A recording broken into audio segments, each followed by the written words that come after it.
اللہ فرماتے ہیں کہ اس کے لیے جنت میں گھر بنا دو اور اس کا نام رکھ دو حمد کا محل، بیت الحمد، اس کے لیے جنت میں گھر بنا دو۔ ایک صحابی تھے رسول اکرم صلی اللہ علیہ وسلم کے، ان کا بیٹا تھا اور وہ اس کو اٹھا کے گود میں نبی صلی اللہ علیہ وسلم کی مجلس میں لے آتے،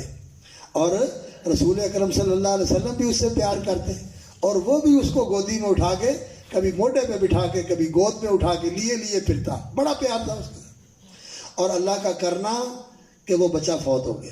چھوٹی عمر میں فوت ہو گیا۔ اور یہ جو چھوٹی عمر کا بچہ فوت ہو جاتا ہے نا، بلوغت سے پہلے جو بچہ فوت ہو جاتا ہے یہ جنتی ہے، سیدھا جنت میں جاتا ہے۔ اور جنت میں جانے کے ساتھ ساتھ اللہ اکبر، وہ بندے کے لیے اجرن و ذخرن بہت بڑے اجر کا باعث بنتا ہے اور اس کی نیکیوں کا بہت بڑا ذخیرہ بن جاتا ہے۔ تو رسول